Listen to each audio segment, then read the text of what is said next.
வணக்கம் மாணவர்களே. வணக்கம் அம்மா. இன்னைக்கு நம்ம ஒரு இலக்கண பகுதி தான் பார்க்க போறோம். அதுக்கு உங்களுக்கு சில எடுத்துக்காட்டுகள் கொடுக்க போறேன். இது நீங்க பார்த்துருப்பீங்க, பள்ளிக்கூட ஆரம்ப கால பயிற்சி வகுப்புகளே நிறைய இருக்கும். இது என்னன்னு சொல்லுவோம்? சேர்த்தெழுது, பிரித்தெழுது, சேர்த்தெழுது படிச்சிருப்பீங்க இல்லையா? 5ஆம் வகுப்பு 6ஆம் வகுப்புல இது அதிகமாக நீங்கள் 5ஆம் வகுப்பு வரைக்கும் அதிகமாக படிச்சிருப்பீங்க. ஃபர்ஸ்ட் என்ன போட்டுக்கிறோம்? வாழை கூட்டல் மரம்.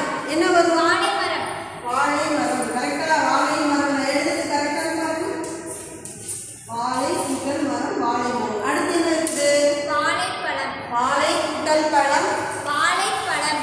வாழைப்பழம். அடுத்தது கல் கூட்டல் சிலை. கற்சிலை. கற்சிலை. அடுத்த எடுத்துக்காட்டு பார்த்தீங்கன்னா செம்மை கூட்டல் தமிழ். செந்தமிழ்.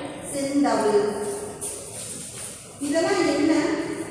இதுல என்ன மாதிரியான ஒற்றுமை வேற்றுமை இருக்கு? இந்த பிரித்தெழுது சேர்த்தெழுதுல பாத்தீங்கன்னா இங்க என்ன நடந்திருக்கு? சேர்த்தெழுதுல வாழை கூட்டல் மரம்.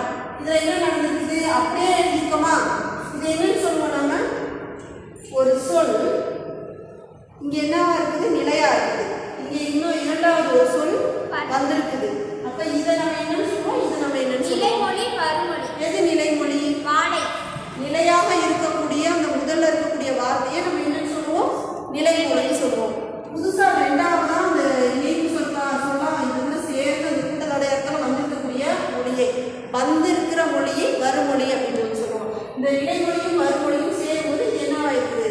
வாழை கூட்டல் மரமாயிருக்கு. சிறப்பு. அடுத்து பார்த்தீங்கன்னா வாழை கூட்டல் பழம். என்ன போட்டுக்கிறேன் நான்? வாழைப்பழம். இப்போ அதே மாதிரி இங்கே நிலைமொழியும் வறுமொழியும் சேர்ந்துருக்குது. ஆனால் இங்கே என்ன இருக்குது? இதே எழுத்துக்களோட அப்படியே இங்கே வாழை கூட்டல் மரம், வாழை மரம் அப்படியே இருக்குது. இங்கே வாழை கூட்டல் பழம்ங்கிறது வாழைப்பழம் அப்படின்னு இருக்குது இல்லையா? அடுத்த எடுத்துக்கள் கல் கூட்டல் சிலை. என்னன்னு மாதிரி இருக்குது? கற்சிலை. இங்கே கல் கூட்டல் சிலை. கல் சிலை என்ன இருக்கணும்? இங்கே லகரம் தானே இருக்குது இல்லையா? அது ஏன் இங்கே லகரமாக மாறி இருக்குது?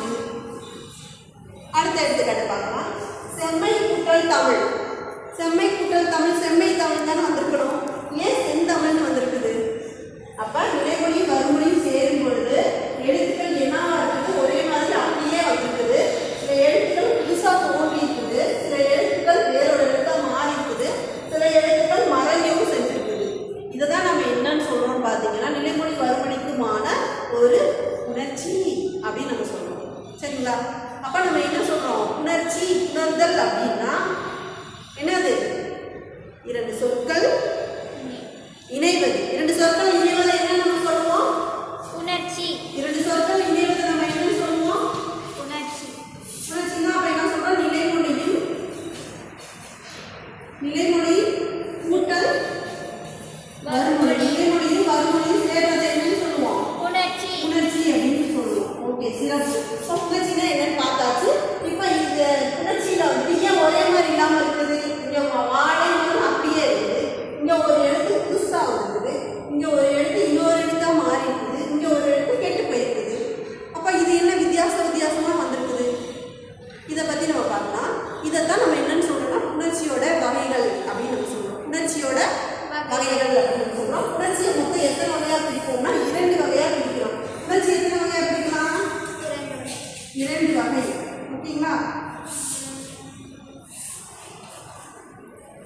இயல்பு புணர்ச்சி, இயல்பு புணர்ச்சியும் விகார புணர்ச்சியும் நம்ம 2 வகையா பிரிக்கலாம். ஓகேங்களா? இயல்பு புணர்ச்சினா இயல்பா புணர்ந்திருக்கிறது, விகார புணர்ச்சினா விகாரப்படுத்தி இருக்கிறது. விகார புணர்ச்சியை நம்ம 3 வகையா பிரிக்கலாம். அது என்னன்னு நம்ம எடுத்துக்காட்டிலே பார்க்கலாம். இப்ப இயல்பா இருக்கிறதுனா எந்த மாற்றமும் இல்லாம அப்படியே இருக்கிறது. இடைமொழியிலையும் வறுமொழியிலையும் எந்த மாற்றமும் இல்லாம அப்படியே வந்திருக்கிற எடுத்துக்காட்டு எது? இதுல வாழை மரத்துல வாழை மரம், இங்கே வாழை மரம் அப்படியே இருக்குது. அப்ப என்ன இது? இதுதான் என்னது? இயல்பு புணர்ச்சி. இது என்ன புணர்ச்சி? இயல்பு புணர்ச்சி. இப்ப இங்கெல்லாம் பாத்தீங்கன்னா ஒரு எழுத்து புதுசா வந்திருக்குது, ஒரு எழுத்து வேற எழுத்தா மாறி வந்திருக்குது, ஒரு எழுத்து கெட்டு போய் வந்திருக்குது. இதெல்லாம் நம்ம என்னன்னு சொல்லுவோம்னா விகார புணர்ச்சின்னு சொல்லுவோம். ஏன் அப்படின்னா ஒரு எழுத்து என்ன ஆயிருக்குது? இங்க ஒரு எழுத்து என்ன ஆயிருக்குது? தோன்றம்.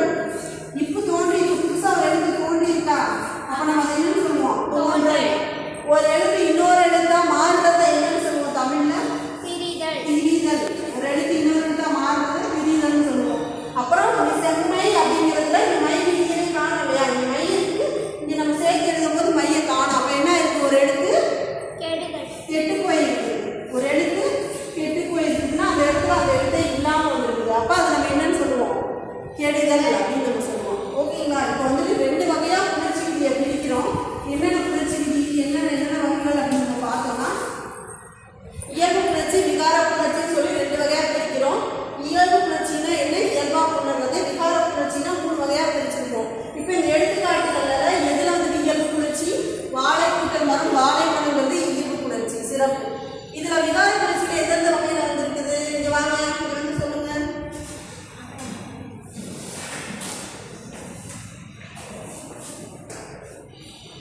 கல் கூட்டல் சிலை அப்படிங்கிறது என்ன எடுத்துக்காட்டு? விகார புணர்ச்சியில திரிதல் விகாரம். ஓ, சிறப்பு.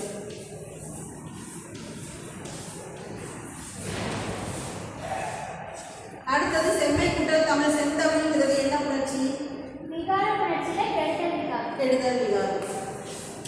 இன்றைய வகுப்பு உங்களுக்கு தெளிவாக புரிஞ்சுன்னு நினைக்கிறேன். புணர்ச்சினா என்னன்னு பார்த்துருக்கோம். நிலைமொழியும் வறுமொழியும் சேர்ந்ததான் நம்ம புணர்ச்சின்னு சொல்கிறோம். புணர்ச்சியோட ரெண்டு வகையை பிரிக்கிறோம். இயல்பு புணர்ச்சி, விகார புணர்ச்சி. இயல்பு புணர்ச்சிங்கிறது எந்த வித மாற்றம் இல்லாமல் இயல்பாக உணர்றது.